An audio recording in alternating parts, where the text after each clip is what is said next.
Salut tout le monde, j'espère que vous allez bien. Je vous retrouve aujourd'hui dans une vidéo pour vous parler de mon opération. Alors avant toute chose, c'est pas du tout pour promouvoir la chirurgie ou quoi que ce soit, surtout qu'à la base c'est parce que j'ai un problème de déviation. Du coup c'est vraiment pour répondre aux questions que j'ai eu parce que j'en ai eu des centaines vraiment, je n'arrivais plus à répondre et en fait je disais toujours la même chose. Donc j'ai décidé de faire une vidéo, ça serait beaucoup plus simple, du coup je vais tout raconter de A à Z. Je m'excuse d'avance parce que ça fait 3 semaines et demie et je suis encore figée. Genre de là jusqu'à là ça bouge pas trop, j'ai du mal à sourire totalement. Du coup j'ai encore le nez un peu bouché, donc un peu une voix de canard et surtout une tête figée quoi. Donc pour commencer, je vous ai demandé de me poser vos questions dans les petites boîtes sur Instagram là. Je m'excuse aussi d'avance, je vais reprendre souvent mon souffle je pense et peut-être même tousser pendant la vidéo, enfin j'essaierai de couper mais des fois peut-être que je ne pourrai pas le couper parce que j'ai encore le nez bouché, du coup on a besoin des fois de reprendre notre respiration par la bouche. Donc je vais commencer par le début. C'est vrai que sans parler du souci de déviation nasale, je n'ai jamais aimé mon nez. Sur mon Instagram si vous cherchez il n'y a aucune photo de moi de profil parce que vraiment de profil je le détestais. Dans ma famille on a tous des assez grands nez et longs nez. Et moi genre ce que j'adore c'était les tout petits nez retroussés et j'avais pas du tout ça. C'était un complexe, après c'est pas non plus quelque chose qui m'empêchait de vivre. Mais c'est vraiment quelque chose que je n'aimais pas chez moi. Après je me suis jamais dit que j'allais me refaire le nez clairement. Je me suis jamais dit je vais mettre 5 000 €, 6 000 € pour un nez, jamais de la vie. Si j'avais eu cet argent ce serait vraiment pour faire autre chose, pour je sais pas placer dans l'immobilier ou quoi que ce soit. Mais vraiment pas pour la chirurgie. En fait au fur et à mesure de parler avec des gens de ça, je me suis rendu compte qu'il y avait pas mal de gens qui avaient des problèmes donc, de déviation nasale, de cloison déviée, de respiration etc. Et que du coup c'était pris en charge. Et que il y avait un petit dépassement mais que du coup on pouvait retravailler aussi l'esthétique. Pour ma part au fil des années j'ai remarqué, c'était surtout quand je m'endormais que je remarquais ça le plus, c'est que en fait j'avais une narine qui ne respirait presque pas et si je mettais mon doigt ou n'importe quoi devant mon autre narine pour la boucher, et en fait j'avais presque aucune air qui passait. Donc en premier lieu je suis allée voir quelqu'un qu'on m'a conseillé pour la déviation ou quoi que ce soit, vraiment pour la chirurgie quoi. Il m'a mis, on voit une caméra dans le nez donc ça c'est pas du tout agréable, c'est horrible, j'ai l'impression que ça remonte jusque là. Donc il m'a mis cette caméra, il m'a dit que oui j'avais la cloison déviée, il m'a fait un schéma et du coup après je lui ai dit que si c'était faisable, j'aimerais par la même occasion enlever ma bosse, donc de profil j'avais une bosse et faire en sorte qu'il soit moins vraiment très droit parce que moi ça faisait vraiment un triangle rectangle avec une petite bosse. Donc voilà, si c'était possible. Il m'a dit que oui c'était possible mais que lui il était vraiment pas très spécialisé dans la chirurgie esthétique mais vraiment dans la chirurgie pure. Donc si je voulais un résultat vraiment joli, qu'il préférait m'envoyer vers quelqu'un d'autre. Donc là j'ai repris un rendez-vous, à chaque fois c'est des délais de 1 à 2 mois, enfin moi dans ma ville en tout cas c'est une petite ville. Donc voilà, j'ai attendu 1 à 2 mois. Je suis allée voir l'autre chirurgien et lui il m'a dit tout de suite que j'avais pas de cloison déviée, enfin que ça nécessitait aucune intervention et que surtout j'avais un joli nez pour lui, que que tout était proportionnel sur mon visage et qu'il ne voudrait pas y toucher. Donc il m'a dit je peux vous adresser vers un confrère qui est vraiment spécialisé dans la chirurgie esthétique. J'ai dit non merci, ça m'intéresse pas. Et du coup je suis partie. Et si, il m'a prescrit des gouttes, il m'a dit ça va vous aider, vous allez voir, ça va vous aider à respirer, etc. Chose que j'ai faite mais qui n'a rien changé. J'ai laissé tomber pendant un petit moment, j'ai repris ma vie, etc. Même si vraiment de profil je ne pouvais pas me voir et que j'avais l'impression que c'était pire en pire le soir dès que je m'endormais, que vraiment j'étais obligée de dormir la bouche ouverte où vraiment je sentais que j'avais que de l'air dans une narine. Du coup un jour ça m'a pris, j'ai recherché des chirurgiens sur Clermont, je me suis dit bon de toute façon il y en a d'autres donc tu peux chercher par toi-même. J'ai fait le tour, il y avait des délais de 3 mois, il y avait des délais de 1 an et j'ai trouvé quelqu'un qui avait un délai assez rapide pour me prendre. Du coup je suis allée faire un rendez-vous avec lui tout simplement, ça s'est très bien passé. Contrairement aux autres j'étais tout de suite à l'aise, il m'a tout de suite expliqué plein de choses. Il m'a dit que j'avais la cloison déviée et que ce qu'on pouvait faire c'était voir d'abord si la sécurité sociale prenait en charge le fait de remettre la cloison droite. Du coup il m'a dit qu'en fait il allait monter un dossier et que ce dossier soit j'allais être convoquée, soit je n'allais pas être convoquée et dans tous les cas ça allait passer. Sauf si je suis convoquée et qu'il voit que j'en ai pas besoin. Donc ça va très vite, je crois que je sais plus, même pas une semaine vous recevez le courrier. Donc moi j'ai été convoquée. Je suis allée donc du coup passer pas cet entretien mais ce rendez-vous quoi. En fait elle vous pose, moi c'était une femme, elle vous pose des questions.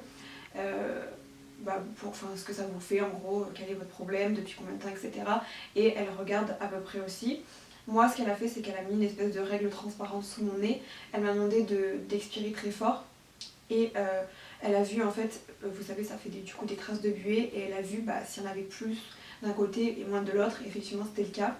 Donc elle m'a dit que ça serait pris en charge. Donc ça encore il y en a plein qui m'ont demandé les prix, mais si vous avez vraiment un réel problème, ça sera pris en charge je pense. Après il n'y a pas, je pense qu'ils regardent vraiment et si c'est dans l'abus, s'il n'y a pas de problème, ça passera pas. Mais si vraiment vous avez un problème de respiration, de cloison déviée, etc. D'autres, je ne sais pas ce qu'il peut y avoir d'autres, mais voilà, si vous avez un réel problème, je pense que c'est pris en charge, enfin c'est eux qui le décident, mais voilà. Du coup, j'appelle le chirurgien pour reprendre un rendez-vous. On reprend rendez-vous, donc là il me réexplique tout ça parce qu'à chaque fois moi j'avais besoin de vraiment être rassurée, j'avais trop peur, surtout qu'on m'a dit, enfin je sais que mon oncle a eu cette opération et que vraiment il m'a dit que c'était horrible pour lui, alors que les autres filles avec qui j'en ai parlé me disaient que ça allait, c'était tranquille et tout, mais quand même c'est une opération, enfin c'est pas rien, c'est un nez, c'est en plein milieu du visage, donc vraiment j'avais très peur et c'est pour ça aussi que je vous rappelle que je fais pas du tout ça dans le but de promouvoir, mais vraiment juste de vous renseigner et vous allez voir par la suite que je vous encourage pas du tout à le faire. Donc là, on prend mes photos de profil, de face, etc. et il montre sur Photoshop ce qu'on peut faire. Donc lui, on a été très clairs tous les deux dès le début, que ce soit pour lui ou pour moi, on voulait vraiment pas toucher vraiment mon nez en fait. Et je vous le dis, même mon père en fait, il a pas vu la différence. Il y a plein de gens qui n'ont pas vu la différence, qui ne le savaient pas, qui n'ont pas vu quoi que ce soit. Donc il m'a dit qu'il allait m'enlever ma bosse, donc qui serait à peine plus droit parce qu'il m'a dit qu'il était un peu dévié, chose que moi je n'avais jamais remarqué. Mais voilà, il m'a dit du coup il va être à peine plus droit, que du coup il serait à peine plus fin, mais vraiment ça se voit pas, enfin je le vois pas. Et en fait il allait m'enlever ma bosse, et du coup que ça aurait un aspect un peu plus creusé que moi qui était vraiment droit. Donc on a fixé une date pour l'opération. Je l'avais vu avant l'été, on a fixé ça pour septembre parce que de toute façon je voulais pas me faire opérer en plein été et ne pas pouvoir profiter. Surtout que il faut bien compter un mois je crois ou 2 mois sans soleil. Et de toute façon pendant 2 semaines, perso j'aurais été incapable d'aller me faire bronzer ou quoi que ce soit, déjà je ne pouvais pas respirer. Donc ensuite je pouvais directement venir au jour de l'opération. Il vous appelle la veille pour vous prévenir de l'heure, donc ça je trouve ça, après je sais pas, mais pour s'organiser, enfin, je trouve que c'est pas pratique. Moi perso, fallait que quelqu'un m'emmène à l'hôpital, fallait que sa personne ne travaille pas. Bref, ma mère a pris sa journée pour pouvoir m'emmener et pour être avec moi quand je me réveillerai surtout. Je passais à 10h30, donc c'est cool vu qu'il fallait être à jeun. J'ai fait la douche de bétadine aussi la veille. Ça, j'avais trop peur, je l'avais jamais fait. J'avais peur que, je sais pas, que vous soyez tout orange, tout rouge ou que ça vous nique les cheveux, mais pas du tout. Franchement, ça, c'est très simple. Du coup, on arrive à l'hôpital, il faut avoir ni vernis ni quoi que ce soit. Ça, je vous le rappelle parce que c'est des trucs bêtes, mais moi, on me l'a pas rappelé. Et c'est vrai que la veille, je me suis dit merde, j'ai du vernis semi-permanent. Et si vous avez du gel, c'est encore pire. Donc vraiment, pensez-y dès que la moindre opération. J'arrive à 10h30, on m'amène les habits, etc. dans la chambre. On me dit habillez-vous, mais ça dépend s'il y a du retard ou pas. Vous pouvez passer dans 30 minutes, comme dans 1 heure, 1 heure et demie. Donc je m'habille et en fait, dès que j'étais prête, on est venu me chercher. Donc je suis allée à pied au bloc. Enfin avant le bloc, dans un sas là où on vous met la perfusion, etc. Ah ça c'est ma phobie, mais genre rien que d'y penser c'est...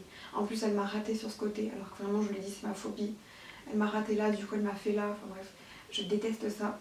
Ensuite vous allez à pied dans le vrai bloc, du coup là vous allez être opéré. Et je trouve que c'est super angoissant parce que vous êtes là et vous voyez tous les instruments, vous voyez tout le monde autour de vous et vous vous dites ah c'est là, genre je vais m'endormir, il y aura tout le monde autour de moi, je vais être ouverte. C'est trop angoissant. Donc là on vous endort, donc en fait vous vous rendez compte de rien. Et je me réveille dans la salle de réveil. Et là en fait le premier réflexe c'est genre j'ai trop soif, j'ai ma gorge toute sèche. Vraiment c'est une sensation que je ne saurais même pas vous expliquer parce que ça ne m'était jamais arrivé avant. C'est genre trop angoissant. Et en plus on vous dit non, avec l'anesthésie, vous ne pouvez pas boire pendant 1 heure. Et en fait du coup elle me mettait des compresses mouillées dans la bouche juste pour que ça me réhydrate, mais pas pour que je bois du coup. J'en pouvais plus, je lui disais toutes les 5 minutes je peux avoir des compresses. Et on se rend compte surtout, le pire, c'est que 0 air passe dans votre nez. C'est-à-dire que même quand vous êtes enrhumé, vous avez l'impression que ça respire plus. Je vous le dis, ça respire. Et là vraiment, il n'y a plus rien qui passe du tout. C'est angoissant en fait. Et moi je suis quelqu'un, je sais pas, genre quand ça me fait ça, j'ai trop besoin d'avaler ma salive. Mais essayez d'avaler votre salive quand vous avez le nez bouché, ça fait une sensation trop bizarre. Et genre j'ai l'impression que j'allais m'étouffer. Donc faut vraiment pas craindre ces choses-là. Parce que si vous êtes, je sais pas, claustrophobe ou quoi que ce soit, ou vraiment que ça vous angoisse, c'est hyper angoissant et déstabilisant parce qu'on n'a pas du tout l'habitude. Ensuite au bout d'un moment elle me remonte dans ma chambre, donc là il y avait ma maman qui m'attendait. Elle me dit que je pourrais manger dans 2 heures et que pareil pour me lever il fallait que j'attende. Et ce que je me rappelle le plus, Pas de douleur au nez pour l'instant, vraiment, pas rien, je sentais rien. Et ce que je me rappelle le plus, c'est que je n'avais aucune douleur, que ce soit au nez, enfin, je n'avais pas de douleur, mais j'avais les yeux qui me brûlaient à un point que je ne pouvais même plus les ouvrir. Parce qu'en fait, je pense que pendant l'opération, ils vous badigeonnent de bétadine, et que du coup, j'en ai plein qui rentraient dans l'œil. Et c'était horrible. Pendant 1 heure, je suis restée les yeux fermés, on m'a amené du sérum fille, des larmes, des pommades, tout, rien n'y faisait. Ça me brûlait, je passais des compresses, j'arrêtais pas de... Mais je pouvais pas garder les yeux ouverts. Après, ma mère elle m'a dit est-ce que tu veux que je reste? J'ai dit franchement ça sert à rien. J'arrivais pas à parler parce que déjà vous êtes fatigué de l'anesthésie et en plus vous avez tellement le nez bouché, vous n'avez pas l'habitude donc c'est très dur de parler sans pouvoir respirer. Enfin je sais pas comment expliquer mais moi je lui ai dit ça sert à rien, franchement ça me fatigue plus qu'autre chose. Je peux pas te parler donc je vais regarder la télé, je vais m'endormir et puis basta. Avant l'opération j'avais très faim mais après l'opération je pouvais rien avaler, il n'y avait rien qui passait donc je me suis forcée à manger une petite barre au chocolat parce qu'on m'a dit avec l'anesthésie sinon tu vas douiller, avec les cachets aussi. La première nuit c'était horrible. Et vraiment je tiens à dire tous les côtés négatifs parce que j'ai énormément regardé de vidéos sur la rhinoplastie, des blogs sur la rhinoplastie, etc. Et les gens, on dirait que c'est passé comme une lettre à la poste, alors après peut-être que je suis chochotte ou je ne sais pas, mais moi, dans ces moments-là, je me disais mais qu'est-ce que t'as fait? Genre, pourquoi t'as fait ça? Fallait rester avec ta cloison déviée, c'est pas grave, pourquoi t'as fait ça? Donc vraiment, il faut réfléchir à tout ça parce qu'il y en a plein qui m'ont dit oh ouais moi aussi peut-être que je ferais. J'ai dit non mais c'est pas genre une promenade de santé, c'est pas vous voulez vous faire opérer, hop le lendemain vous avez votre nez comme vous le voulez. Non c'est pas ça en fait. Du coup même moi j'avais pas conscience que ça serait aussi pas douloureux mais c'est que c'est tellement gênant que c'est... Après vraiment si vous avez vraiment un gros problème ou si vous avez vraiment un gros complexe, je pense que dans tous les cas ça en vaudra le coup, vous serez content à la fin. Mais si c'est juste un petit détail, moi je vous le dis, ça vaut pas le coup. C'est horrible. Donc pour en venir à cette première nuit, je n'ai pas dormi du tout. J'ai dû dormir 1 heure, tout rassemblé bout à bout, parce qu'en fait, la première nuit, c'est ça le pire, et je me rappelle, c'est que vous essayez de vous endormir, et donc la bouche ouverte, mais par réflexe, en fait, je pense que c'est le corps ou c'est vous, je ne sais pas, mais dès que vous essayez de fermer les yeux et que vous allez vous endormir, par réflexe, on inspire par le nez et là tout se bloque et on se rend compte qu'il n'y a plus d'air qui passe, qu'il n'y a rien. Et c'est grave angoissant, on se réveille genre comme ça, comme si on allait s'étouffer encore une fois. Et si c'est pas ça qui me réveillait, c'était l'infirmière qui venait me donner mes cachets toutes les 3 heures je crois ou 2 heures. Du coup j'ai pas réussi à fermer l'œil de la nuit. La perfusion, ça faisait pas mal en soi, mais moi c'est un truc qui me gêne et je sais que même s'il n'y a pas d'aiguille dans le bras, ça m'angoisse, j'arrive pas à bouger le bras, c'est un truc que je déteste. Du coup voilà, première nuit très épuisante, enfin inutile quoi, on n'a pas dormi, rien du tout. Et du coup le lendemain une copine est venue me chercher, donc j'ai pu sortir à 10h30. Vous avez un très joli bandage, je vous mettrai les photos. Donc quand vous sortez, même si vous êtes dans un hôpital, tout le monde vous regarde, et même à l'accueil de l'hôpital, tout le monde vous regarde. Je suis allée à la pharmacie chercher mes cachets, tout le monde vous regarde encore une fois. Et en plus on essaie de vous parler genre ah qu'est-ce qu'il y a et tout, mais moi j'avais la tête qui tournait de fou, j'arrivais pas à respirer par le nez donc, que par la bouche, donc de parler c'était un effort pour moi, donc vraiment j'avais pas envie de raconter ma vie, et je sais pas, moi je croise quelqu'un comme ça, j'arrête de, je sais pas, je le dévisage pas ou je pose pas 1000 questions, enfin je sais pas.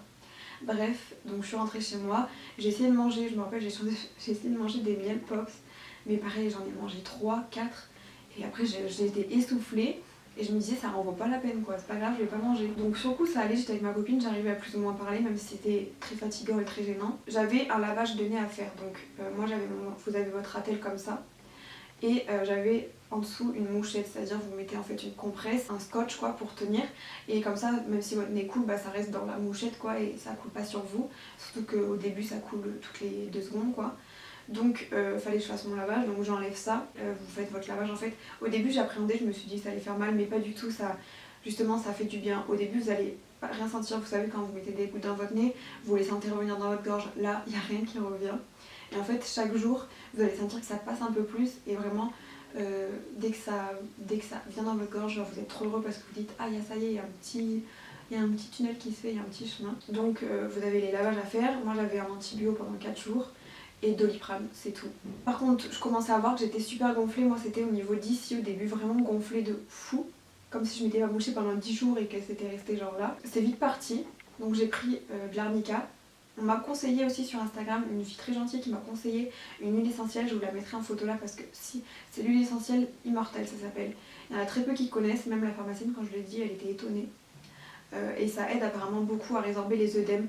Donc moi j'ai pas trop gonflé, je sais pas si c'est grâce à l'arnica et grâce à l'huile essentielle, mais vraiment j'en ai appliqué tous les jours, même des fois 2 fois par jour, pour éviter de gonfler. Et déjà j'étais quand même assez gonflée, mais j'ai vu des photos de personnes qui étaient 100 fois plus gonflées que moi, et c'était vraiment impressionnant. Moi franchement je trouve que ça va. Après je crois que j'ai pas tendance à trop gonfler, mais quand même je pense que ça m'a un peu aidée. Donc après j'ai vite dégonflé de là, j'étais surtout tout enflée ici. Je sais pas si j'ai pris des photos, je vous les mettrai si j'en ai. J'étais surtout gonflée d'ici et vraiment du coup ça vous déforme totalement la tête. Et c'est genre, je sais pas comment dire, mais vous vous dites ah ouais, enfin en fait on se fait peur à nous-mêmes. Du coup j'ai évité de me regarder en fait parce que ça servait à rien, on a le bordage, on est gonflé partout, ça sert à rien. Donc je restais mes journées au lit. Je mangeais essentiellement de la soupe quand j'avais faim. Soupe, ouais, de la soupe ou du potage, des trucs comme ça. Mais vraiment rien de solide. Aussi, ça fait très mal quand vous essayez de rigoler. Moi, je sais que des fois, j'essayais. Je me retenais justement de rigoler parce que je savais que ça allait me faire mal. Et vu que ça avait les points à l'intérieur, dès que vous rigolez, bah, je sais pas, ça bouge. Donc moi, ça me tirait dessus, c'était horrible. Et le pire du pire pour moi, c'était les nuits. En fait, à chaque fois que je savais que ça allait être l'heure de s'endormir, et bah j'angoissais, limite je me disais vaut mieux pas que je dorme parce que ça m'angoissait trop. Et vraiment c'était horrible, mais horrible de chez horrible. C'est pas que ça fait mal, pas du tout, c'est pas douloureux, mais c'est que c'est gênant, c'est que c'est... Je sais pas comment dire. En fait, vu que vous avez 0 air, vous endormez la bouche ouverte, sauf qu'au bout d'un moment vous avez plus de salive. Et toutes les heures je me réveillais parce que j'étais vraiment à sec. Mais à sec, je sais pas comment une langue peut être aussi sèche, mais je vous mens pas, c'était horrible. Du coup j'avais toujours sur ma table de nuit une bouteille d'eau. Et pour me réhydrater, toutes les heures, il fallait que je m'envoie une bouteille, vous savez, les demi comme ça, une bouteille d'eau entière, quoi. Vraiment, pour que ça me réhydrate. Après, j'allais la re-remplir, j'allais me recoucher. Je prenais aussi des pastilles pour la gorge parce que quand vous vous faites opérer, on vous intube pendant l'anesthésie. Et ça vous irrite énormément. Et ça, plus dormir la gorge, enfin la bouche ouverte, j'avais plus de gorge en fait, j'avais trop mal. Donc je prenais des pastilles, je me rendormais et je savais que dans 1 heure, j'allais me réveiller. Et ça pendant 1 semaine, vraiment, même un peu plus parce que même quand on m'a retiré la tête, j'avais encore du mal à respirer. Donc vraiment, il faut être conscient de ça, c'est que ça va être vraiment très pénible et c'est très angoissant. Je sais pas si vous vous rendez compte, vous savez quand on est enrhumé, souvent on a l'impression d'être pris. Bah là vous avez tout le temps l'impression d'être pris. J'avais énormément mal à la tête, donc je mettais des poches de glace pour dégonfler aussi ici, mais vraiment sur la tête ça me calmait parce que vu que vous êtes pris partout et vu que ça coule pas vraiment, je pense que ça vous fait une tête comme ça en fait. Et le fait d'être pris, moi j'ai tendance à avaler ma salive, vous avez l'impression que ça vous dégage un peu derrière. Sauf que là en fait on avale sa salive mais ça va dans le vide quoi, puisque c'est bloqué là. Et là vous pouvez pas le sortir. Enfin je sais pas comment dire mais c'est trop angoissant cette sensation. Vraiment je m'attendais pas du tout à ça quand on disait oh ça va et tout. Vraiment prenez ça en compte que pendant 1 semaine vos nuits vont être horribles. Enfin pour moi en tout cas ça a été le cas. Et vraiment pendant cette période je me disais mais ça en valait pas le coup, genre pourquoi t'as fait ça? Je regrettais vraiment, je me disais mais quelle idée t'as eue? Enfin c'est pas grave, fallait rester avec ton nez pas très joli et ta cloison déviée, c'est pas grave, mais pourquoi t'as fait ça? Vraiment. Ensuite on passe 1 semaine, vient le jour où je vais retirer la tête, je me dis enfin je vais pouvoir respirer. Je me rends donc avec ma cousine parce que j'avais peur d'aller toute seule, on sait jamais. Je me rends avec ma cousine du coup au cabinet du docteur, pas à l'hôpital mais au cabinet cette fois. Ah oui, il y en a qui m'ont demandé où je m'étais fait opérer. C'était la clinique de La Plaine. Je ne peux pas vous donner le nom du chirurgien. Après, je vais vous dire pour vous aider, ceux qui sont de Clermont. Et encore, je trouve que demander le nom du chirurgien alors que j'ai pas le résultat définitif, c'est pas... Enfin bref, je vous le donne quand même. C'est... Enfin, je vous donne pas le nom, je vous ai dit.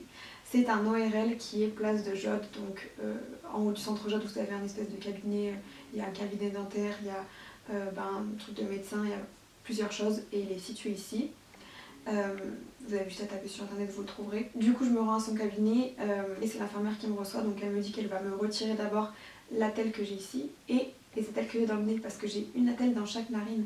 Et moi en fait je me rendais pas compte de ce que c'était, je me disais ça doit être comme sur le nez, ça doit avoir cette petite forme de cercle, quoi, enfin de pont. Je me disais ça doit être comme ça quoi, mais j'arrivais pas à voir comment elle aurait pu me l'enlever et tout.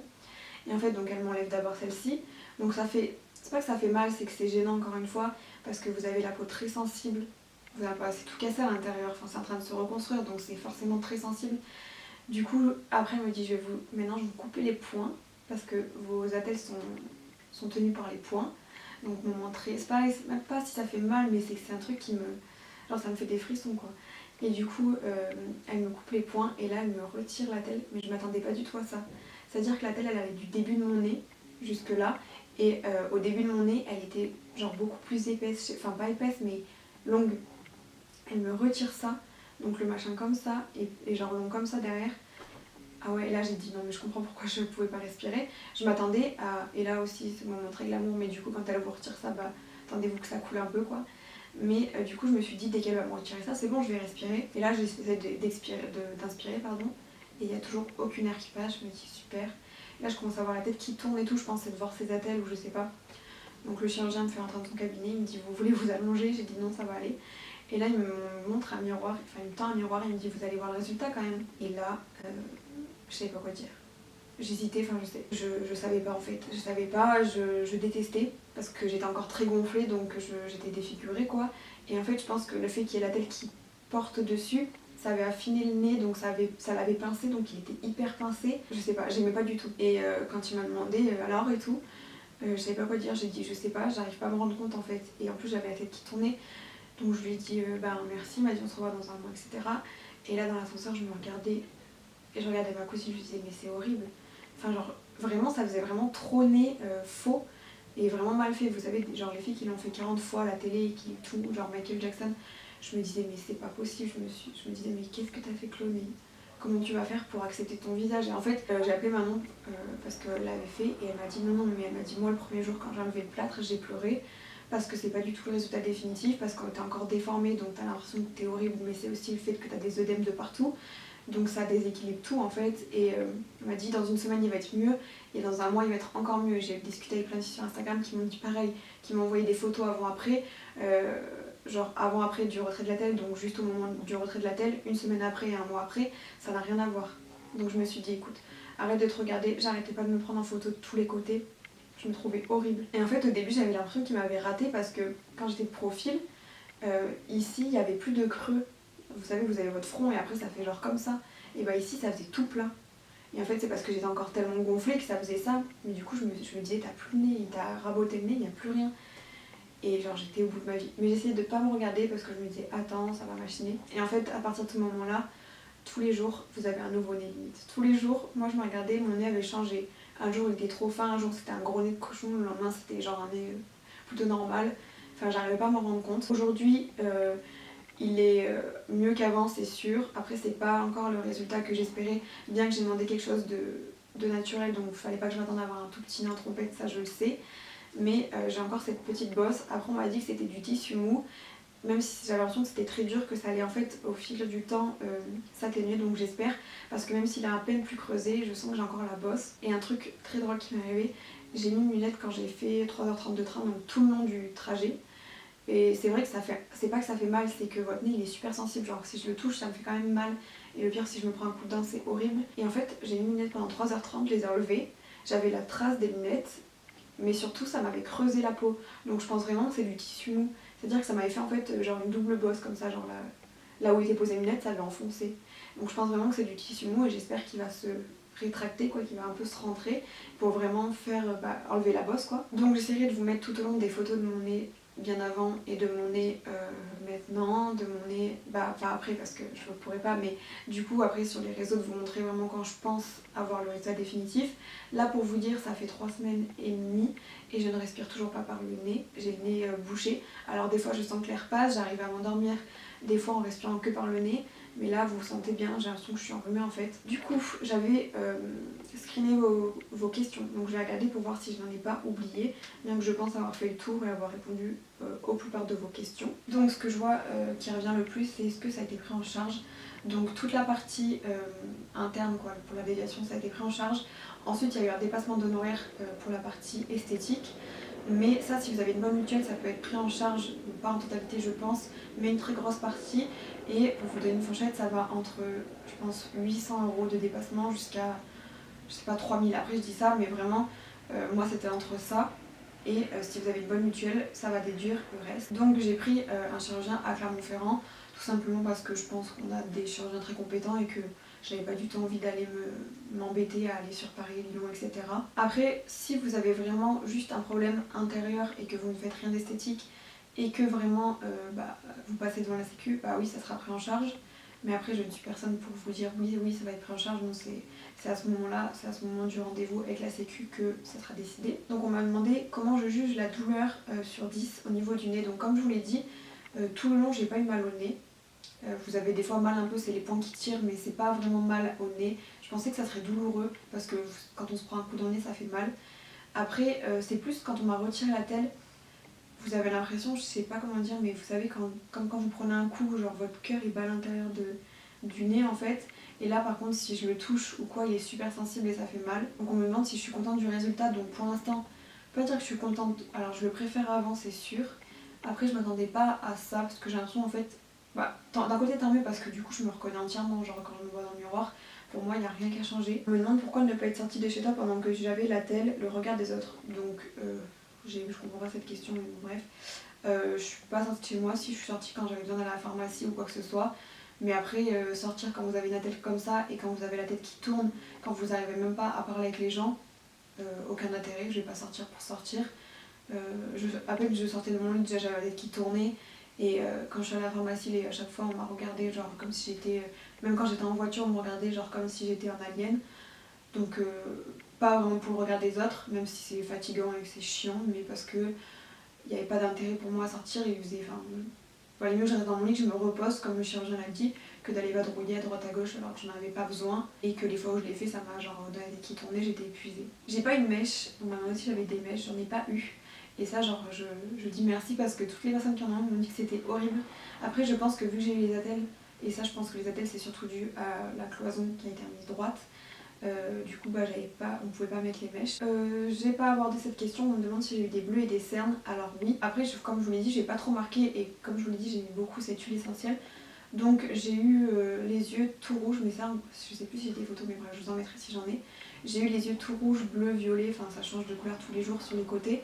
Et là, tout jaune, tout bleu, mais ça encore, enfin, c'est pas le plus dérangeant. Par contre, sous les yeux, c'est resté un petit moment. Et je crois que quand, enfin là je suis maquillée pour la vidéo, mais quand je suis pas maquillée, on le voit encore un peu, mais enfin très léger. On me demande est-ce que ta déviation t'empêchait de respirer normalement en étant allongée. Et oui, comme je l'ai dit, j'avais l'impression que c'était beaucoup plus quand j'allais m'endormir. Alors est-ce que c'est le fait d'être allongée ou est-ce que c'est le fait que vu qu'on est posé dans son lit on y pense alors que la journée quand on est occupé on n'y pense pas, je ne sais pas. On me demande comment trouver une bonne clinique et c'est pareil que pour un chirurgien, c'est pour ça que j'aime pas trop quand on me demande le nom parce que je trouve que c'est vraiment personnel, vraiment faut faire plusieurs rendez-vous pour trouver la bonne personne, c'est pas un truc anodin, c'est pas comme si on allait acheter une baguette de pain, je veux dire ça n'a rien à voir. Donc il faut vraiment pas se dire bah tiens un tel est allé chez lui donc je vais aller chez lui, non.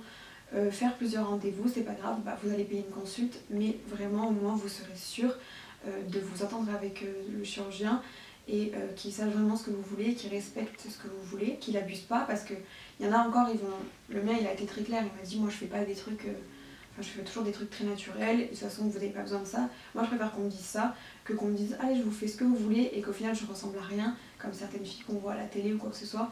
Je voulais pas du tout avoir le nez de Michael Jackson, je voulais pas avoir un petit nez, je voulais pas que ça soit disproportionné, donc vraiment sur ce point là il a tout respecté et ça va être en rencontrant plusieurs chirurgiens, en parlant que vous allez vous en rendre compte en fait. Et après il faut vous dire aussi que le résultat n'est pas définitif et ça moi j'ai eu du mal à l'intégrer, même encore aujourd'hui quand je le regarde je me dis ah bah je vais garder cette bosse, mais ça peut très bien, alors après ça se trouve je vais la garder hein. J'espère pas, mais c'est vraiment évolutif, c'est-à-dire que au bout d'un mois, il n'aura plus la même forme qu'il a eu au tout début quand ça faisait une semaine. Et au bout de 6 mois non plus, et au bout d'un an non plus. C'est vraiment au bout de 6 mois à 1 an qu'il va avoir sa forme définitive. Donc vraiment, il faut être patient et attendre. Je pense avoir répondu à toutes vos questions. Si vous en avez d'autres, n'hésitez pas en commentaire. Vraiment, j'y répondrai parce que je sais à quel point ça peut être angoissant de taper tous les jours sur internet des choses pour chercher, pour voir des témoignages. Donc vraiment, je sais que voilà. J'ai été dans cette situation, donc si on avait pu me répondre sur certaines questions, j'aurais bien aimé. Donc je le ferai avec plaisir. J'espère que la vidéo vous aura plu parce qu'il n'y a rien de fou, mais aura été utile, si je puis dire, pour certains. Je vous dis à très bientôt pour une prochaine vidéo.